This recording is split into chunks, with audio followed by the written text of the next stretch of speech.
Hello and welcome to STEM Festival Mentorship Sessions. My name is Lucy Akosua Fiadonu and I am your moderator. You know, we've had an exciting session so far, and today will not be any different. We have a techpreneur in the house. She's going to be telling us about what her journey has been, and there's a lot we can learn from her. Let's hear quickly from our sponsors.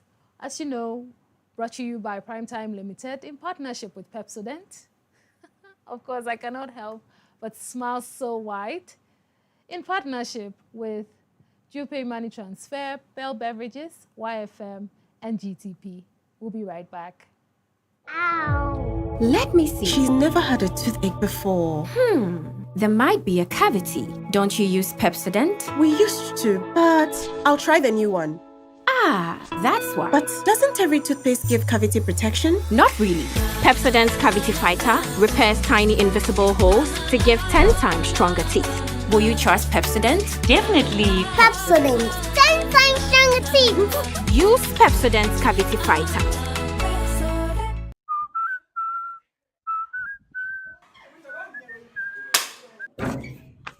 Akoto!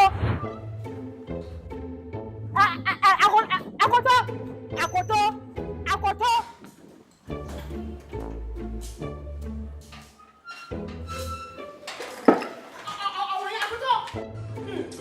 I know you are there. Come on, Akoto!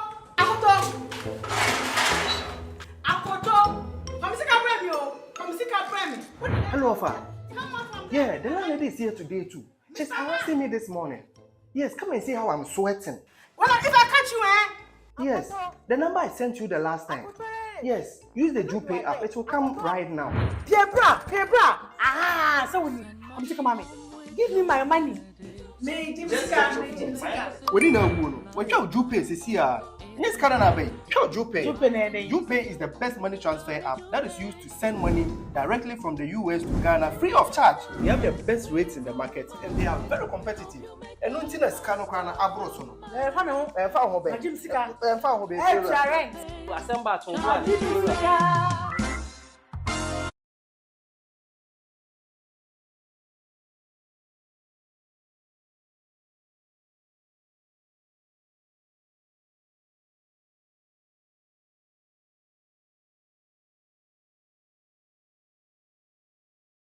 Thank you so much. As always, I want to remind you that on the 21st, 22nd, and 23rd of November, we will be at the National Theatre for the SciTech Fair for the exhibitions. Wonderful time to feel, touch, engage with wonderful experiments. And of course, the SciTech Innovation Challenge, where 10 schools have been shortlisted. They will be presenting their innovative ideas and will be standing a chance of winning something really big. Before we go, I'll tell you the schools, but let's go straight into the conversation with Aquile Abena Okai, techpreneur, tech advocate, and what's the long list? Partnership associate at Google Developers? Yeah, so yes, I'm partnership associate at Google Developer Groups, Yeah. Accra, and yeah, all you said. Thank you for having me. No, pleasure is ours. And when you introduce yourself as a STEM entrepreneur, what does that mean? Okay, so I basically work in the entrepreneurship space. That means I solve a problem in society and using STEM as a tool. So STEM is basically science, technology, engineering, and mathematics. I think now they've added A to it. What's the A for? The STEAM, art. Is it really art? Okay, it's art. I think so. Sorry. Okay, yeah, so I have a science background and I basically apply what I have learned, my experiences, the challenges I've faced, and using tools like software to solve the problem. So that's what it means to be a STEM entrepreneur. Awesome. We're at this point. Okay. We want to go back a bit. I have a background in science. How did that background come about, ma'am? Okay, so interestingly, I grew up in a research area, a community that was based in the University of Ghana, but not at the University of Ghana. So University of Ghana has research sites in communities and villages across the country. So in Eastern region, where I was brought up, I was in a research center called Forest and Horticultural Crop Research Center.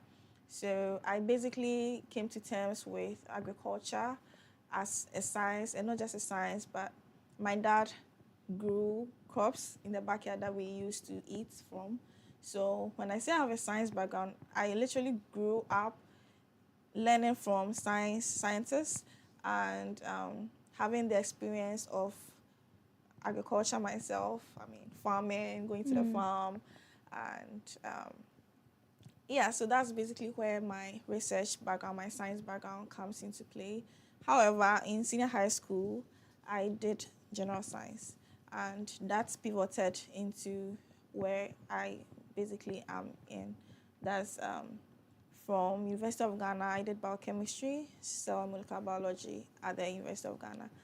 And yeah, currently I'm working in a science-based startup where I'm co-founding with my colleagues Precious and Abdul Hafiz, who are based in Nigeria, by the way. So that's basically where my science background comes from. That's wonderful. We will really want to no, the background can be as smooth as you've spoken to us about, but there may be some lessons, some high points, low points, and these are some of the things that our audience will like to hear, and then it will inspire them. Please share with us. Okay, so high points, low points. So I think entrepreneurship, like I mentioned earlier, we are solving problems, and every experience, every place we go, whatever we decide to do, the challenges that we face or the problems that we faced in it, we see it as opportunities and we work towards solving those problems. So when it comes to low points, I think one pivotal low point where I began working on my current startup, Revela, would be during the COVID. I had just completed university. I was doing my national service at Noguchi Memorial Institute for Medical Research, and I started selling perfume oils and working with Oriflame Studios. So for those who know Oriflame, I mean, they were in Ghana and I think they've moved back to Nigeria. But at the time I joined, they were in Nigeria, and we had brand partners in Ghana who initiated me into it. And one key thing about selling online is you are dealing with people who they already have a barrier of trust. So they don't know you from anywhere, and you have to get them to trust you. So that's the first instance. And I faced a challenge of selling skincare at a point where I am not a doctor, I'm not a dermatologist. However, I have to recommend products which I was selling. I basically went in because I wanted to make money first of all, and then secondly, I had experienced pimples growing up, and my dad used to go to the pharmacy he'll go without me actually. He'll go to the pharmacy, tell them that my daughter, she's very pretty, but she's growing and she has pimples. Get her something. Oh dear. And they'll get him something. So he'll come home with a drug that I had to swallow. And sometimes I'm like, see, just leave these pimples alone. Like, I'm tired of all these drugs I have to swallow and all that. And some I had to apply on my face and all that. So I thought venturing into a business where I'm selling products that's based off the conversations I had with the brand partners, actually work their scientific-based research and dermatologic tested products, and so they are supposed to work. And I personally use some of the products. I use the Pure Skin, I use the Milk and Honey body scrub, and it worked for me. Yes. So why were the people I was selling to experiencing large breakouts, right? And some of them, they will tell you that, oh, this product is not working, and they've given you money. Your integrity is It's on the line. yeah. Exactly. And for me, I got to a point where I was investing so much money. Some of the money was yielding returns. However, I was getting backlashed about something I basically had no knowledge about. Right. You understand? So it was a challenge because I wanted to make money. And here was a case where, aside not making enough money, I was getting my integrity damaged. Yeah. So I stopped. Okay. So that was a very, I don't want to go through No point that. in the entrepreneurial journey. No, people need to brace themselves No. for that. Yeah. Heartbreaks, things not going out. Yeah. Going out as you expect. Yeah.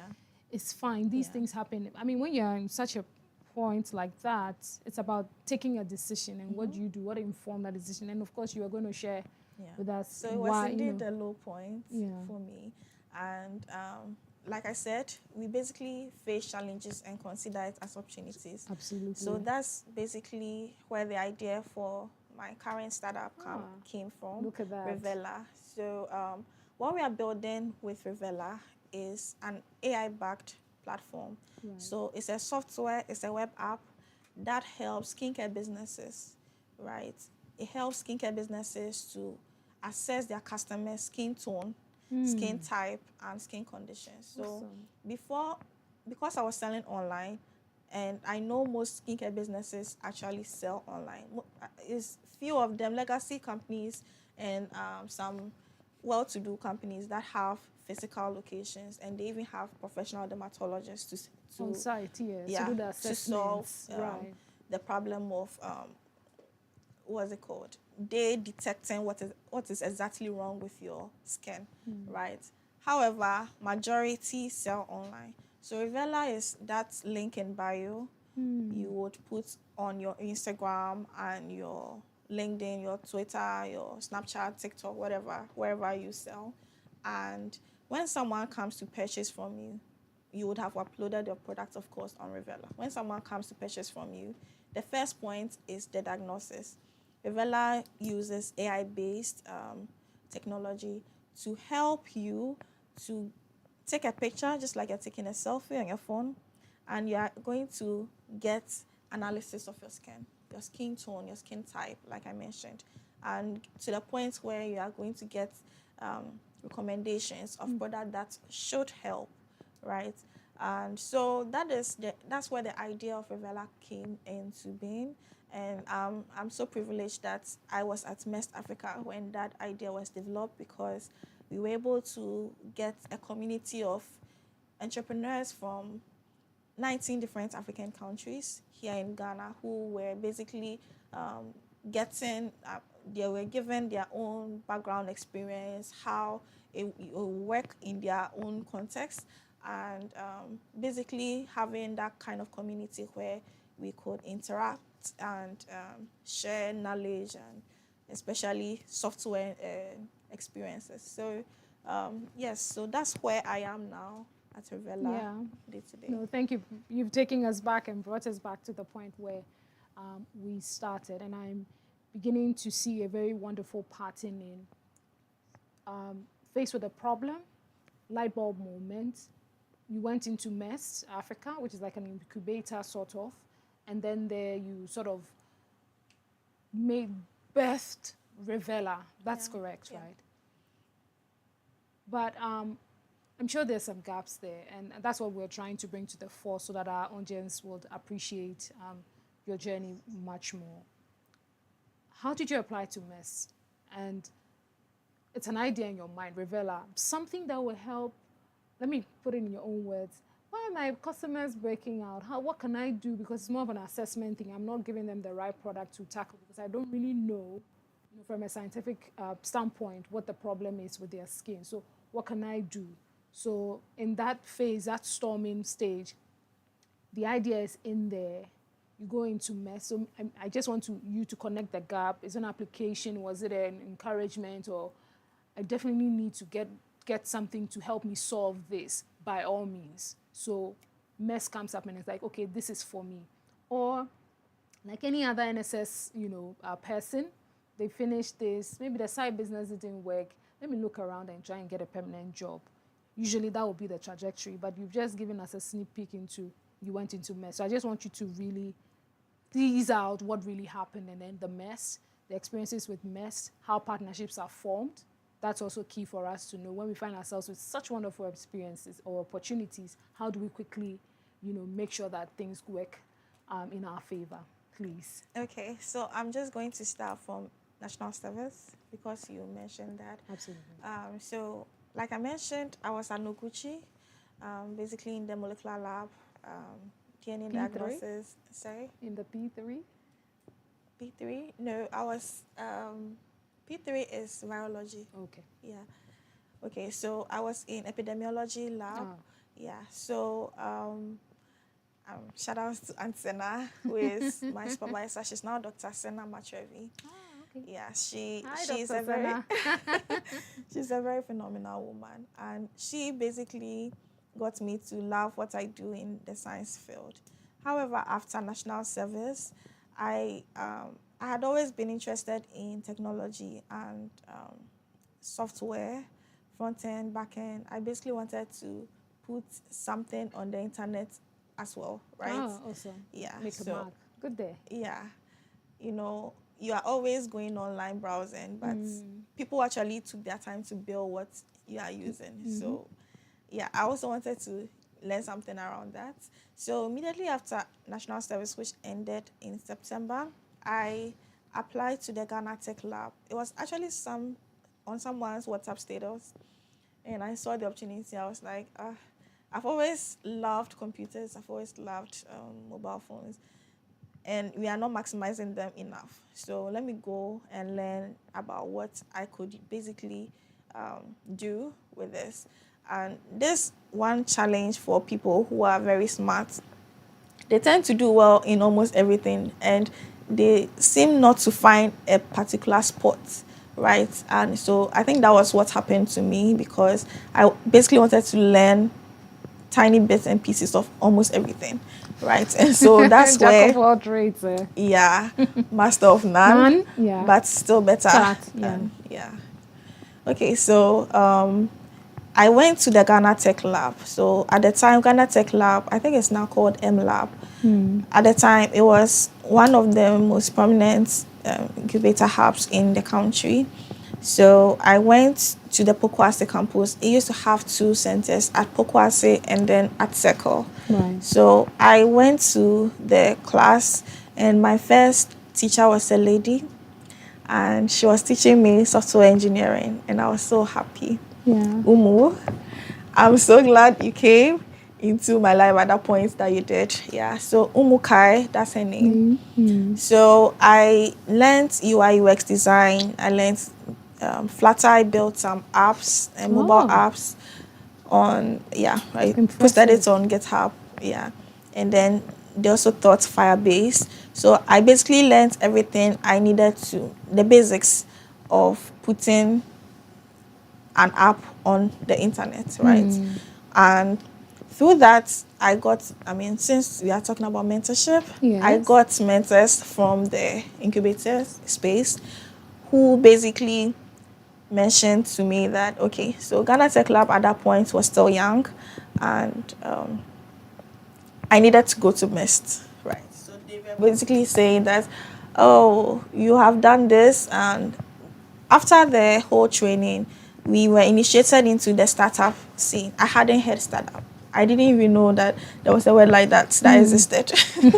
Even though I had learned so much, and I was so fascinated about the idea that from whatever is happening in our community, I would be able to build something on the internet that could solve the same problem, and it would interest you to know that other parts of the world might be facing the same problem. That's true. And so your solution would be globally adopted. And so that is where I started. So I started with my first startup, Vista Edu, which was an ed tech, because my parents teach. So I was basically, I'm basically someone who likes to learn and then share what I'm learning. So the whole point of Vista Edu was basically to help tertiary education students to learn, because I completed school during COVID and we had to basically be initiated into virtual education within a very short period of time, and adapting was quite difficult. So that was also a challenge that I faced. So this platform would be the platform where community-based learning happened and peer-to-peer learning, instead of Zoom, which usually, after the session, you don't have record of the whole conversation unless you have a premium and you could record it. This platform would be that platform where you could basically highlight notes after your group study discussions. You could put down some questions that were, thought of. Impressive. And yeah, don't worry, it didn't end there. It evolved into something completely different. And we basically, because of course we are solving problems in the education space. And I think before I stopped Vista Edu, my colleagues, I would say pause, because my co-founders left the country. I think it's just one who is currently in the country. There were 4 of us. And so we were basically helping tertiary students with their project work, in the sense that before you get to the final year, you don't know anything about project work. You basically take courses, and nobody really initiates you into project work scene until a few months you are assigned to a supervisor who tells you to go look for a topic. And sometimes they'll get you a topic, but other times you would stress. Myself, I did a lot of research before I was finally able to get a topic, which was a few months before I had to tender it in. So that was a challenge. And we wanted, before you even get to the final year, we wanted year 1 students to know what to expect when it comes to project work. Outside the country, they called it capstone projects. Yeah, still capstone. Yeah.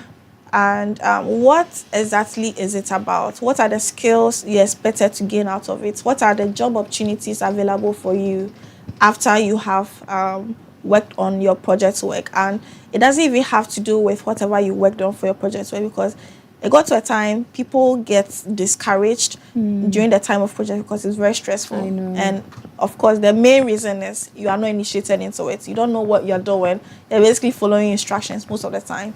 And at the end of the day, you have so many skills, you don't know what you're using it for. And you still end up graduating with honors and still not getting a job. So we wanted to have the educational platform where students were able to get it correct and right from the get-go. Right from the get-go. Good stuff. Yeah. But like I mentioned, one of our mentors, Mr. Ibrahim Halidu, I'm really grateful to you, sir. So he kept mentioning that we should definitely go to MEST. So my co-founders applied to MEST. I think myself and one other got in, but he had to travel. So that's where we had to stop working with Vista Edu, because MEST was a very intensive program. It is. Yeah, so it's a 1-year program. So MEST is known in so many ways. MEST has accelerator programs, it has short courses, pre-MEST and all that. I'm not a MESTer, so I'm not a staff, so I'm not going to go into details into what MEST does. But basically what I was initiated in was the MEST Africa training program, the 1-year training program. But before that, I had gone through the UNICEF Startup Lab, which is a lab where entrepreneurs are given grants by UNICEF. I'm not pausing you, but you're mentioning these opportunities, and I'm asking myself, where are they? Okay. Where are these? Because that's why we're here. Yeah. To give that gist, to let people know that the opportunities exist, and this is where you should go to get them. So please, if you may, tell us whilst you continue. Okay.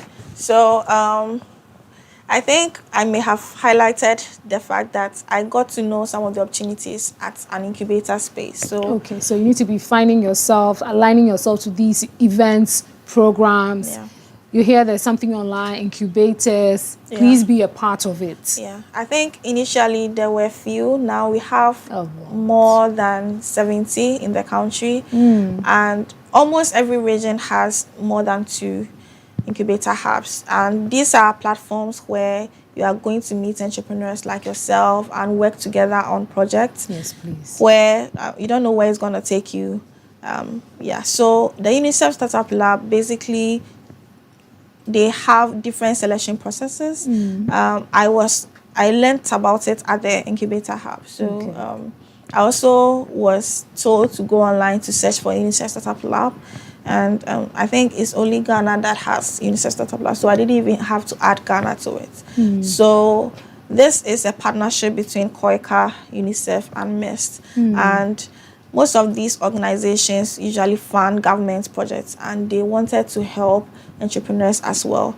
So they gave a grant funding that basically, they called it prototype funding. So if you don't have a prototype, if you're building something and you wanted to have an online presence, this is a platform where you want to build a website, you want to build a mobile app, to add to the impact you are making, and they are mostly impact based. So you have to tell the story to the point that aligns with the impact that they are looking for. UNICEF is education, and KOICA as well. KOICA was basically funding, and it was a UNICEF Startup Lab. So that was the first point of an actual education at MIST, even though it was just 6 months.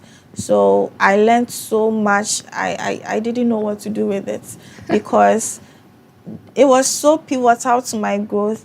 There were, financial classes. We had legal classes. If you are starting up, you need to have some legalities in place. Yes. You have your co-founder agreements. You have your data privacies and all that stuff. So they brought lawyers. They brought financial experts to come teach us about our cap table, which is basically a platform where all the people who have invested in you as a company, you would be able to outline their level of investment and how much of the company they own. And of course, it includes your co-founders as well. So there are so many valuable items that I picked up, nuggets that I picked up from that 6 months experience, and I was mostly overwhelmed because I was doing a lot of research. And so during that period, it was during that period that I applied to MIST. So I was told to go to MIST, but I didn't directly go to MIST. I went through the UNICEF Startup Lab. Awesome. And now the people at MIST got to know me because the MES community is very broad. You would be able to interact with everyone, and they had another cohort that was there. So we're interacting with Ugandans, Kenyans, Nigerians, and all the other African countries. And so it was during that time I applied to MES. So let me just share my application process. Yes, please. Okay, so I basically got a lot of guidance from the people in the MES community because I was there. And so you go through they have IBM programs, courses that you had to take on design thinking. So you take those courses, you get your certificate. It's part of the onboarding assessment. Assessment. So, okay. yes, please. Yeah. So and then there was this very, very, very, very, very, very, very long form, and I know they keep saying that it's because they wanted to find out how resilient you are, how well you'll be able to put down your thoughts. So it was all part of the assessment, and it was very long. It was very long. I don't know. I'm still saying it was very long because it was, and it took me more than 3 months to complete that application. Yes, because you needed to do a lot of thinking, and not just thinking about life as a whole, thinking about challenges you would solve. Because, mind you, this is not just a Ghana-based program. They were sourcing different African countries. So they needed to know what kind of value you are bringing into the program. Awesome. Yeah, so after it's that, necessary. Yeah. Separating the girls from the women, or the boys from the men, as they say. Yeah, and there was also the tech assessment as well. Right. And so those were the 3 written assessments before the interviews. So we had about 3 interviews. The first one was virtual, and then the second one was in person. But in the in person, there were 2 interviews. So after the first in person, they shortlisted. So if you were shortlisted, you went to the second interview. Sharp lady, and you went through all of these stages. Yeah. So Awesome. thankfully, by God's grace, I was able to get in to the program, and my letter came about 3 days to the end of the deadline for submitting. So I was very confused whether I should definitely take, because they will still let you know about the opportunity to defer if you if you didn't want it at that time. Yeah, so that was how I was able to get into MEST Africa. Now, MEST didn't allow you to come to the program with your own ideas, because you are basically going to meet a lot of people who are from different backgrounds, and they are more interested in building globally successful entrepreneurs who are able to come together and solve problems that are alike. And it's interesting to know that Africans are very alike in terms of our culture. There were a lot of culture shocks, especially by the East Africans who it was their first time in West Africa. However, I think we have so much in common, especially with our culture, our way of life, our festivals and all that stuff. The food. And the food. The food. I don't want to talk about it because... Don't worry. Some okay. East Africans don't like pepper. Hey, Yes. shocker. Yeah. They have their own way of cooking, and I mean, it's all part of the collaboration. You learn, you pick from there. Yeah. So, point is, you don't go into the mess because you have, you guess you have an idea. There's a problem you want to solve. There's a change you want to bring. There's an impact you want to make. But once you get in, everybody goes to ground zero. Yeah. You will collaborate. Yeah. And of course, the skills, the lessons. Yeah. What is there to learn? A lot. Please. Right? And for MES, we went through a lot of stage. I don't think I'm permitted to say everything. I understand. However, most of the things we learned were around solving problems, right? So building solutions that are tech-based, Okay. right? So whatever you want to solve, you should look at ways where you would, the people who are interested in solving that problem, because not every problem needs to be solved. Not everybody wants to solve the problem that they are facing. Yes. So don't go and solve a problem that nobody is going to be interested in solving that problem. Why are you surprised? No, I'm just trying to connect it to, you may have a solution that not everybody would appreciate or will accept. Is it because that your product is not great, or it's just that that solution does not exist for such a problem? I mean, I'm just trying to wrap my head around it. But okay, so let me just give you a typical example. This was a very well-known example because they kept mentioning it. Okay. I think one of our tutors, Ghanaian, mentioned something about there was this UN kind of company. They came to this community, which was, of course, using stream. That was their source of drinking water. Yes. And these people went to build a borehole for them. And they said, no, they're not going to drink that from that borehole. The reason is they meet their beloveds at the stream. There is community. People come, like they are not interested in solving that problem. It's a problem, of course. You want to give them Clean, better potable water, but but no, we meet our loves there. Exactly. Leave us as we are. We'd like to Exactly. meet our love Exactly. and get cholera. But hey, So exactly. there'll There are be certain other interventions then to say, don't wash, don't muddy it, and that kind of thing. So yeah, point taken. yeah, and of course, in the olden days, they did have a lot of strategies in place to keep the water pure. Yes. Unlike now, Anyway. Yeah, so at MEST, we got to really understand the value of problems, right? How you The value of problems.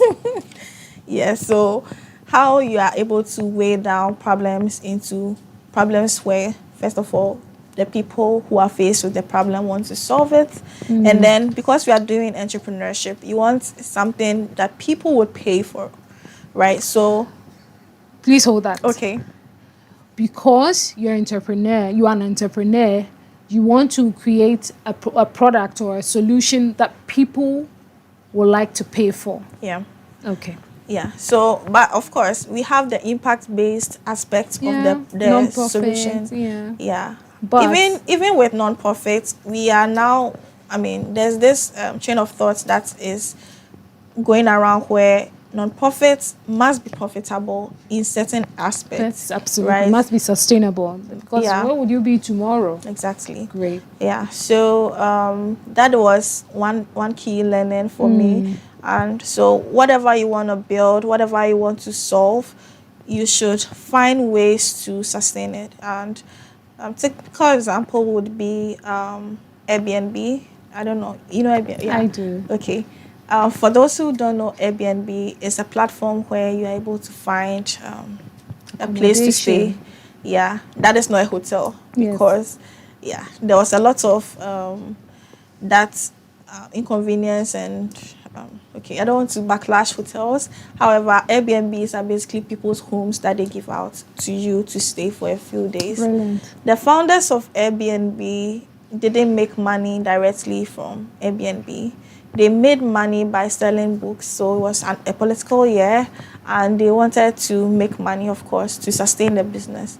And this was a business that was a problem that they had faced, and they wanted to invest money. So they had to sell books. They sold they sold toffee snacks to fund the company. So you basically needed to make sure that the company was running at some point. Yeah. And the third key thing I learned from MEST would be the people you are building with, right? Founders. Always come down to the people. Yeah. And this was one lesson that they kept hammering. At MEST, we have our values. We have GPS, which is basically GPS showing you the way. However, we had the values of generosity, positivity, and standards. So whatever you put your name on it, make sure that is good. Yeah. If you are putting your name on something, make sure it's the best version of yourself ever. Oh, we like that. If you're putting your name on something, make sure it's the best version of yourself. Yeah. Love it. So this is just a paraphrase from our founder, Yorn. Yeah. Yeah. So generosity, because you are in with people who are going to at some point feel some way, right?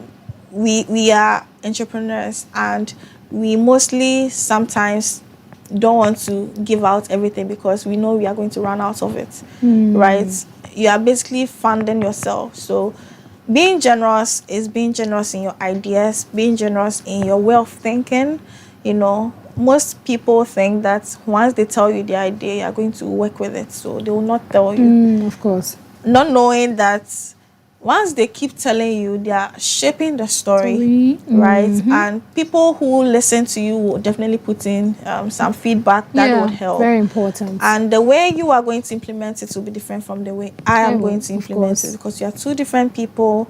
We have different ways of thinking about the same problem and solving it differently. So being generous in your ideas, sharing, and being generous, of course, with your colleagues. We shouldn't be afraid to share. Yeah. And let me just piggyback on that. So as we're discussing our ideas, we're sharing with another, they give us feedback. Yeah. Of course, you need to be in the right community, the right circles, to know that once you're sharing the ideas that have come to you, they'll give you the right feedback, the shaping that you need to better the product. So we shouldn't be afraid, you said. And yes, positivity, because there are too many low moments. You need to be positive. You need to stay positive. Energized. Yeah, you need to not just be positive as in I am positive and that's it, but spread positivity. Spread it. Yeah. And keep others, spread the energy and carry others along. And carry others along, exactly. And standards. Like I said, having standards. If you are putting out something out there, because you're a team of people building, you want to have great value. You want to put out great value, and you want to have a standard. So for everything, one thing that I have mostly learned about this entrepreneurship journey is that people or teams must have a culture. You are brought up in different ways, right? You meet people from different backgrounds, and the team must have a culture that they will go by. And for us at MEST, it was GPS, Generosity Positivity Standards. But for you as a business, what is the culture you want to relay? When someone experiences your product, what do you want them to feel? Do you want them to feel that, okay, this is something that is of value? Do you want them to feel respected? You know, their privacy, their data is respected. You want them to feel that you trust them, right? You trust them in so many ways. So different kinds of value systems can be put together as a culture of your company. And different kinds of value systems can be put together to form the culture of your company. Yeah. When you were speaking, I was just hearing vibes, vibes. To say that when people interact with your product, what do they gain from it? What do they want? What would they get from being associated with your product? Yeah. And of course, the impact aspect, like you mentioned, telling the story of your company. So we are talking about inclusivity, right? Yes, and please. At this point, we realize that we have a lot of products out there that when they come into the country, we like to use them. When WhatsApp came, I don't think WhatsApp suffered to even markets, penetrate the Ghanaian markets because Facebook had already led the way, and WhatsApp was very, it just.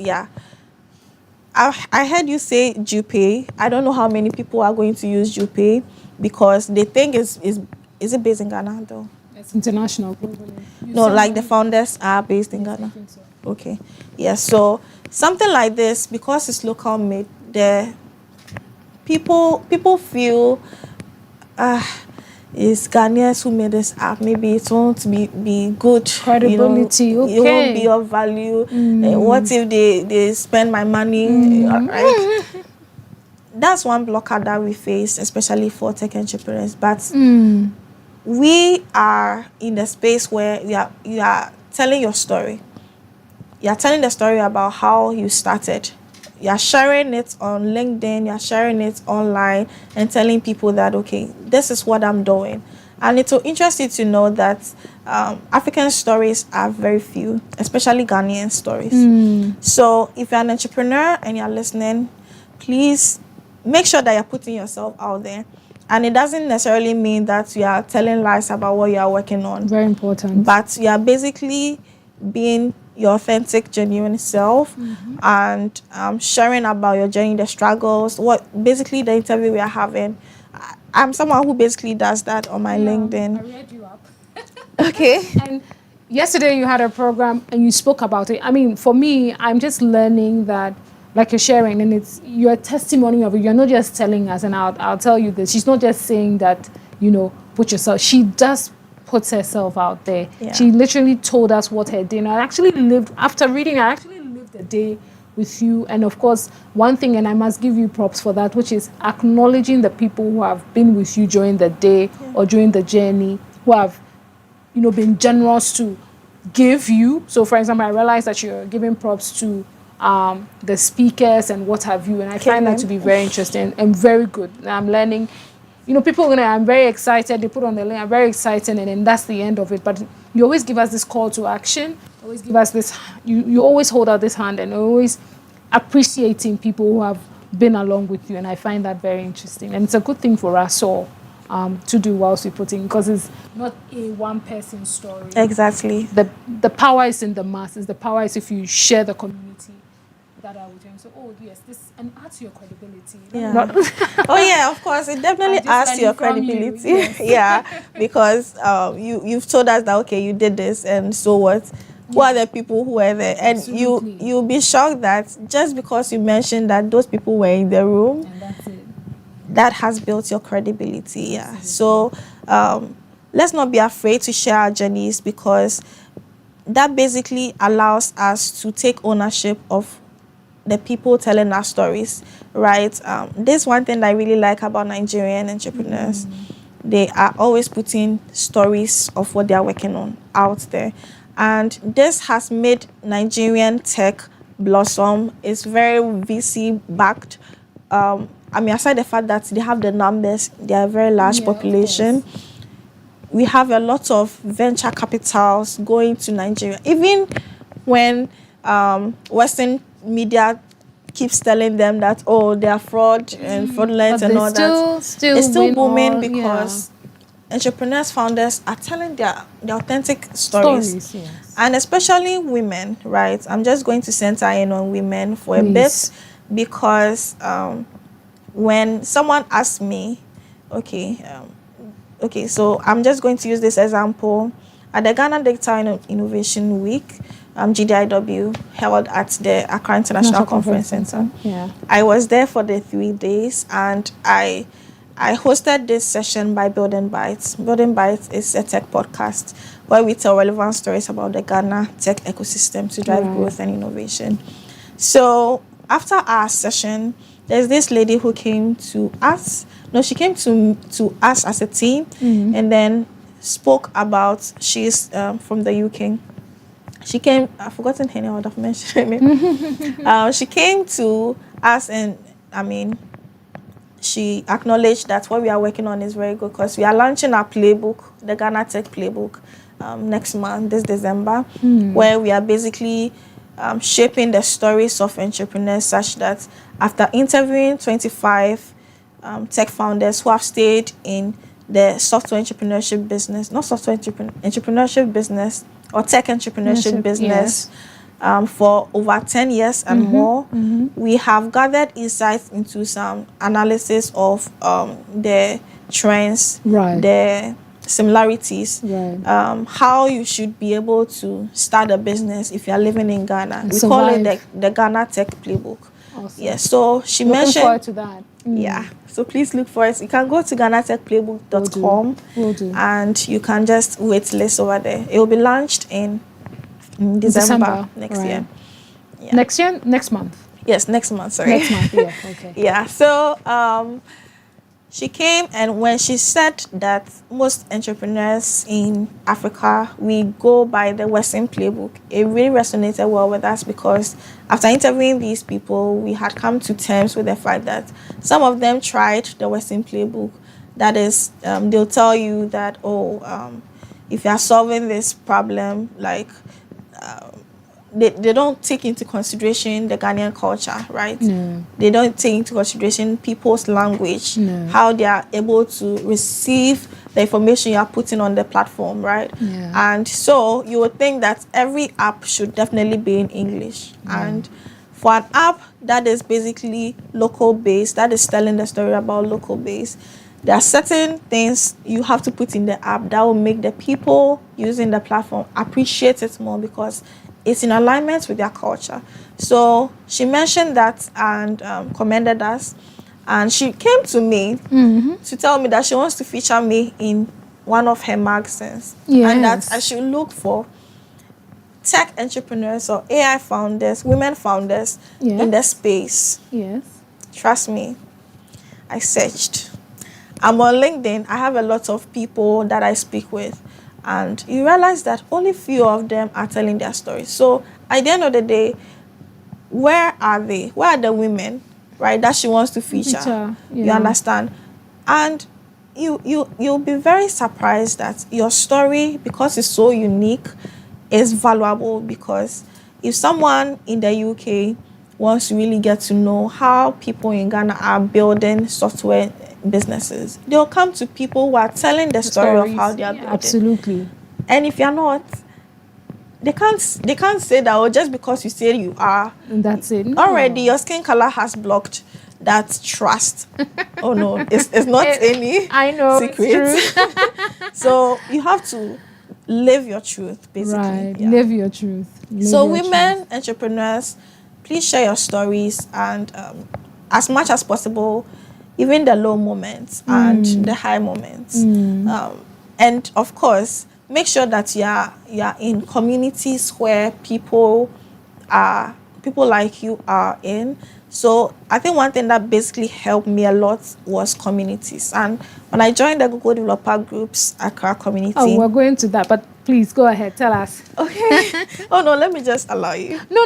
You're already there. Okay. Because then that's another thing. Because then people will say, I'm ex-Google. I'm ex-Microsoft. Okay. So. I'm not ex-Google. I'm still Google developer group. No, but you know, what does that add to, you know, what you are and what value are you bringing there and what value is it adding to what you're already doing and what's the future for you, really? That was what I was going to ask. So one thing communities do for you Communities. Yeah. There's this saying that it takes a village to raise a child. Yes, please. Yeah. So communities basically lift you up. Right. So when I joined Google Developer Group's community, Accra community, Google, for context, yes, Google please. Developer Groups are communities, NGOs that are backed by Google, that Google supports. So basically, Google wants everyone to contribute to the product that they are building. Mm-hmm. So you have Google Map contributors, you have the products that they are building, Flutter, what's it called, Flutter Flow, and all the other apps. They want people to contribute. I think right now it's even more urgent than before because we are basically training with data models, especially with languages. So we have people who are basically training on Tree, Ga, Ewe, languages. So Google wants everyone to contribute. Please jump on this one, please. Yeah, so Google Developer Groups communities are city-based communities where you basically have developers and tech enthusiasts, whether you are starting now or you started 10 years ago, everyone is in this community. So as you are starting now, you meet people who have been where you have been and they're able to support you on your journey. And you are already there, you meet people who you are able to support, as well as people who would be able to help you get your next job. Yes. You understand? So for me, communities really, really helped me because when I was at Ghana Tech Lab and I was introduced to GDG Accra, that's Google Developer Groups, by Mr. Ibrahim once again, I basically wanted to, I was starting new in the tech space and I wanted to learn as much as I needed in the space. So communities were a very big help. You go to a place and you find people, women, building a lot, sharing their platforms out there. You find people who have been in your shoes, engaging in very insightful conversations, and you realize that, okay, these people don't have two heads, like your mom would say, right? And they are still able to do what they are doing and also share what they are working on, right? So this basically was a supportive community for me, and I was mostly volunteering. So aside GDG Accra, I would go to any tech-based event and just volunteer because, first of all, volunteering helps you to really get to know the speakers. That's what some people don't know. And the speakers are, they are the stars of the show. You need to know them. You need to get access to them, and you don't have access to them just by being an audience. Yes. Sometimes they'll finish talking and they'll leave. Yeah. But if you are volunteering, you even get to meet them before everyone else. Backstage access. Yeah, so I'm giving you tips. Please, we like the tips. Okay, so volunteering, I was basically volunteering the everywhere. Key. Yeah. Especially if you are new, you are now starting out in entrepreneurship, you are now starting out in tech. Volunteer for community events, and not just any event. Don't appear everywhere. I was literally appearing everywhere. But think about it. Be selective. Be strategic. Strategic, thank you. Yeah, and know what you're about. For me, even though I was appearing everywhere, I basically knew what I wanted to do. I wanted to learn and pick bits and pieces of every community event, how to even plan a community event, what to look out for when you're sharing your stories, even what to say. Yes. Because it's not everything you say. Of course. And how everyone. To say it. Yeah. For it to be impactful. You could say something but you could say something in a different way and then it has the power you're looking for. Yeah. So that's how I started off in the GDG Accra. I think after my first event was not the first, it was Flutter. I was a volunteer and the person who wanted to MC was not available and they came to call me. Yeah. So I went to MC. Awesome. As a volunteer, my first time volunteering. And then there. Yeah, so stars aligned. Wow. So that's where my public speaking journey. Not to catch you, but you didn't decline. You took it up because it could be thrown at anybody and they will say, media, you know, I can't. One thing I've learned about myself is if I can put my mind to it, I can do it. Please. Yeah. So, yeah. Even if I make a mistake, I'm the one who made the mistake, not you. Why are you sad? I'm the one who made the mistake. It's my life. And I want to take ownership of every aspect of it as much as possible. Right. If I'm failing in public, everyone knows that this girl, she didn't just rise up. Like we saw her when she started, you know, people, even up to now, they keep telling, hey, actually, I've grown bigger. And they'll tell you, actually, we saw you when you started. So now you always have it in your mind that, okay, you know where you're starting from, yes. Right? And your background is all shaping you. And you get to a point where sometimes you might not remember where you started from, but the people around you remind you, and that'll always keep you in track. And for me, whether I was in public, learning in public, or putting myself out there, I basically wanted my story to be told by me, not by anyone. Other person. Yeah. So before you even get to know me, I have already told you who I want you to tell me about. So before, I'm glad you didn't read my profile because I have done so many things and I've been very intentional in putting them in ways where you will see it and then you appreciate whichever aspect that I have put out there. Please take a cue from Aquile. She's learning everything, but then in sharing the story, she's selective, as if some Lego bricks, putting it there. And that's what people do. You say, hey, these people have just polished up. Of course, they have to be intentional because there's a focus, there's a vision. And so it's not just, I went here, but I went there, and then just anything. But they curate, I think that's the word. Yeah. So get the experiences, go to the events, volunteer as much as you can. But now you have a lot of exhibits, so to say, and then you pick this, curate it, put a wonderful story, and put it out there. You know, I'm just going to say something about what you just said. When I went to MEST, I met Nigerians, and when I say that Nigerians tell their story, I'm not mincing words, right? Someone would do something once, twice, and then they'll tell you that they've done it before. They can do it. They can do it to this level if you give them. So storytelling, right? And putting yourself out there. And if you do something once, it means that you can do it again. I think for us as Ghanaians, we want to go like, oh, I've only done it once. I don't know if I'll be able to do it. You've done it once.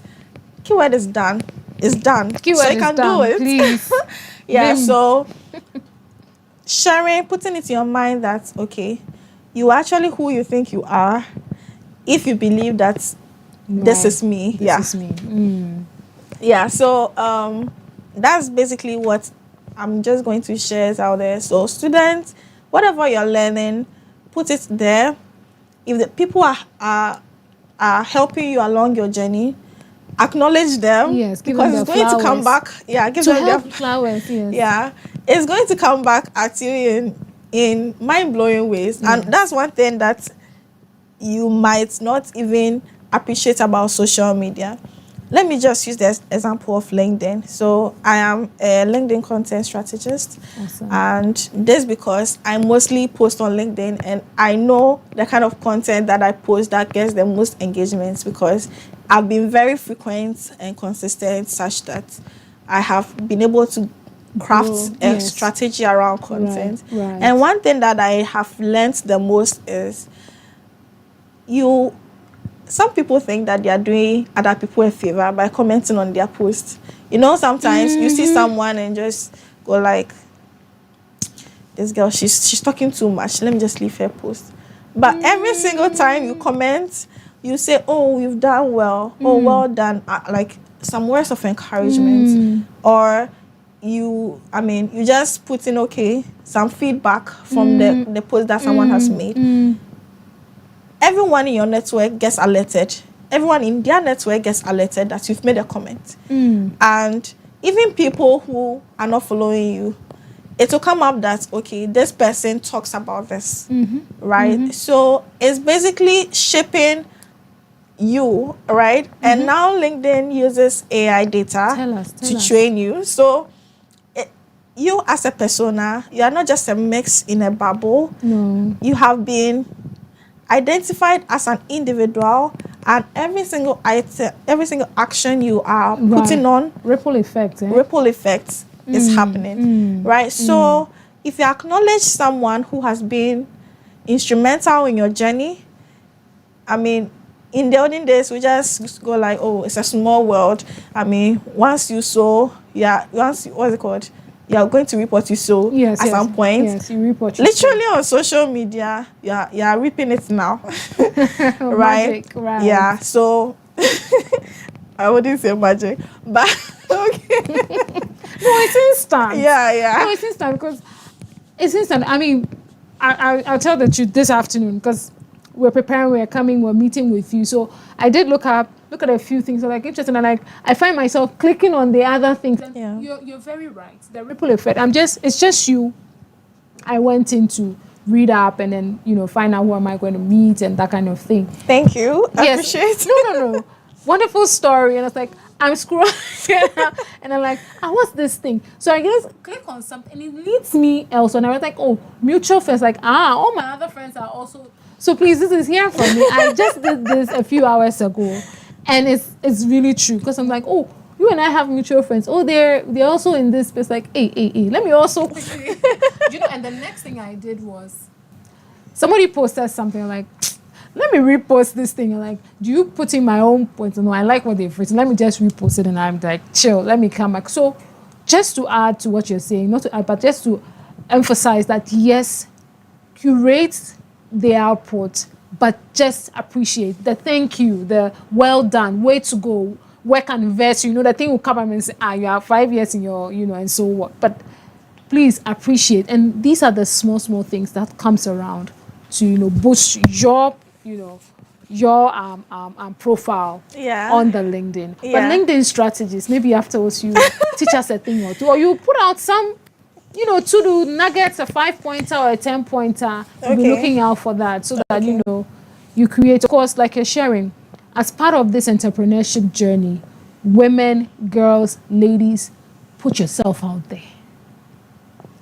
That's what you're saying. It's one of the key things.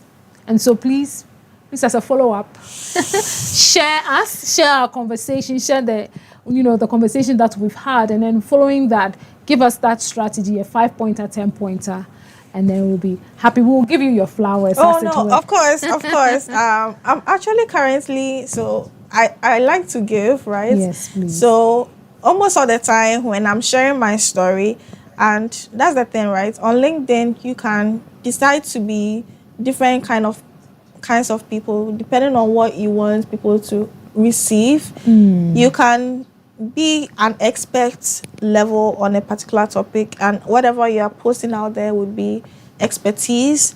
Maybe strategies, so free of charge strategies. So no, I'm actually currently running a 1:1 content strategy 30 minutes call. So it's just for November, and gladly I hope this is out. It's Facebook Live, right? Yes, Facebook Live. So then you are hearing me. Please. Yeah, so you can, if you are interested in really maximizing LinkedIn and just to blow a few, some of the noise that I hear, just to calm your nerves.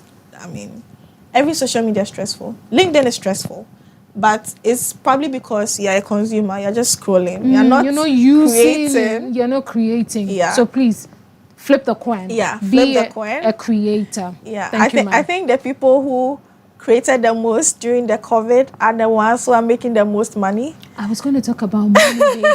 How are you making money? But of course, please call Aquile, book the call, let her show you a thing or two to maximize your presence, your visibility on LinkedIn and all the other socials. Because of course you can't be something here and then it doesn't add up on all of your socials. You're creating this persona and replicating it across the board. If you want to be an expert level, that's what you're doing across board. If you want to be a giver, as it were, creating, showing people where things are, appreciating and that kind of persona as well, go ahead and then create that.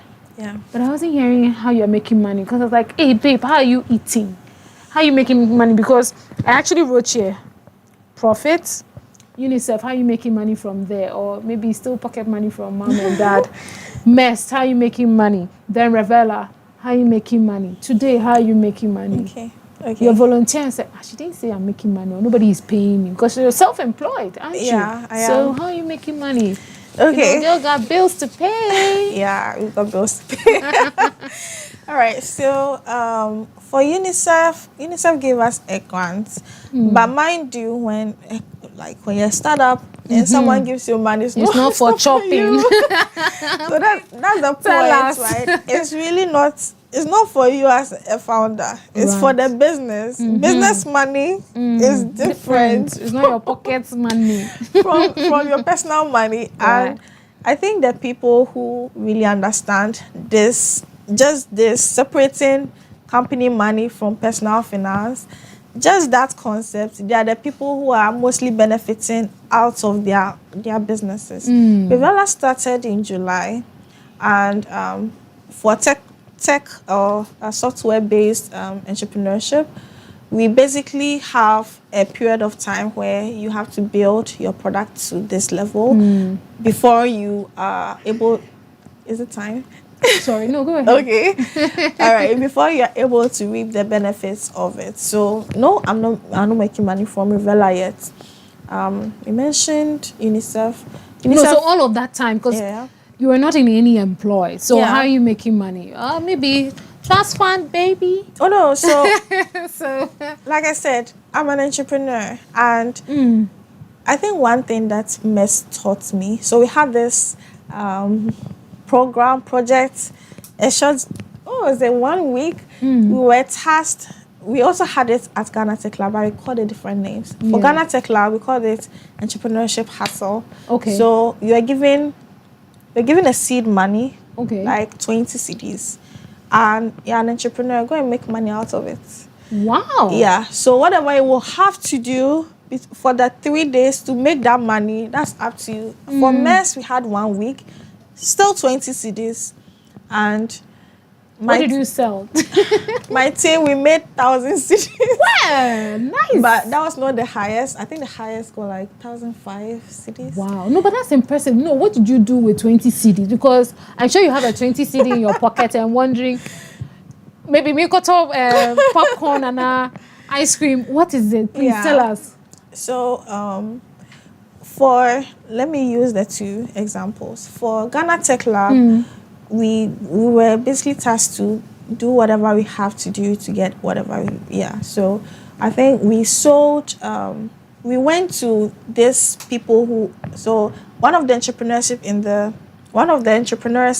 space used to sell shea butter. Okay. Yeah, so we went to get her product on, what's it called, lending basis, and then we went to sell credit, right? Yeah, on credit. Yeah, we went to sell to certain people in different companies. And for me, I sold online. I went to I went on Instagram, posted it, and go like, oh, this is costing this amount. I'm giving it to you at this discount. I put my photos on it so that the discount doesn't, But at the end of the day, for that entrepreneurship, we didn't really get a lot of money. I think we only got about 20 CDs profit. But for the Mess one, I think we got a lot of money because one, we're more, and people from different African countries, they have different ways of making money. Sure. So some people went to clean houses. Okay. Yeah. For my team, we were basically, so I did a LinkedIn masterclass. Okay. That I had people paying 100 CDs for the session. So I got about 5 people. That's 500 cedis Yes, already. ma'am. Yeah. No, money And there. then, and then so I just want to chip in something over there Please. that for whatever social media that you are on today as a young person, if you are only there to just entertain yourself, I mean, you are losing out, right? People are there to entertain you, and the people who make them do that entertainment have paid them. So they are all watching you, who is scrolling through your phone. They are all watching you and thinking that you are the mad person. Because why are you not creative? Why are you not sharing something? Why are you not selling? And there are 2 things in life. You either sell Or you buy. or you get sold. Hey. Yes. Right? Yeah. You're either selling on social media or someone sells you something and you buy. Yes. Yeah. So so we basically used what we had, the skill set that we had. Some people did graphic design. I think I also did laundry. Because I was based in Ghana and I had a washing machine at home, I basically took some of their clothes and told them that they should pay. How much did I even charge them? Like 60 cedis. So for every kind of, why you? No, I'm like, you're making money out of no, really. This is good though. Yeah. So I'm like, I have a washing machine. You know, no, thank you so much. Oh no. Thank you so much. Thank you. You deserve all the flowers. Please, after this, let's go and roll in a so there are days flower shop. Oh, I would definitely do that. I'm taking you on your way. Okay, so when I get to a point where I need to make money, I basically use the resources that I have. You have. Yeah. I mean, you've grown to a particular point in life, right? You've learned certain things. For me, because of entrepreneurship, I had to learn graphic design, website development. I can go to an event. Yeah. And so I recently went to the African Makeup and Beauty Fair, and what basically my colleagues and I were doing was, we need to make this amount of money within this period of time. These are skincare businesses, these are beauty businesses. Some of them are on Instagram and they don't have like a website. Yes. And they want to get an online presence. Of course. So you go to them, you tell them that you can do it for them at this discounted price. And within this period discounts. Anyway. Has power. But No, like unfortunately, people want to feel that you are doing them a favor. Aside the fact that it's something that they want to get done, they want to feel that you have thought well of them. Of course, please. Yeah. Putting them first. Yeah. Putting them first. Yeah. Awesome. So and one thing too is, you wouldn't get discounts forever. It's for a particular period of time. No, just to draw them in. Just to draw them. Deliver wonderful, because you need to deliver Exactly. good Standards. Yeah, so we did that, and we got quite a number of them were interested in getting a website. So you basically use the resources that you have and go to the people who need the help, not the people who have the problem, but it's not much of a problem for them, right? So identify a problem that is worth solving, that people are willing to pay money for. So that was what we called it, Bet by Butter. So some people went to Bet. They created this cool software where you could spend, right, and then win some toffees, but you have to give them money to spend. Yeah, of course. Yeah. So Bet by Butter. You want to exchange something that is of value so that you could sell it. You have food. I don't. Yes. You butter my. I'm with you. Yeah. So Bet by Butter. Yeah. Wow. And you make money. We call it BBB. BBB money making. Oh. Yeah. So that particular experience Impressive. shaped my life. Impressive. Yeah. Impressive. I have so much stories to tell. No, and time will not allow us to share all of it, unfortunately. Akwele, maybe we need a comeback. I think we need to slate you down for another session. We're at the National Theatre on the 21st, 22nd, 23rd. So if you make some time... Of November? Of this month, yeah. So that's a week away. Okay. Yes, we'll be there. And Check so my calendar please... keep us in there, pencil us in, and then let's see if we can continue this conversation, because this is super, super valuable. women entrepreneurship, inclusive, and you've spoken about it. Let's take away the fact that, yes, there are barriers of your skin color, which you said. So you're going to break that trust barrier. You definitely you definitely need to put your best out there. Sell yourself, curate your stories, and please appreciate other people. When you see their things fly by, I mean, for me, if I'm not taking anything from today's interaction with you, definitely that one, because that's a call to action. And don't consume. Be a creator. You know, if you're not selling, then someone is selling you or you're being sold to, and that's money out of your pocket. And of course, with the resources that you have, that old washing machine, you can wash your clothes Monday, Tuesday, you're only washing on Saturday, but Monday is idle, Tuesday is idle. You can do a small Canva banner sort of poster and say, please bring your items, I'll wash it.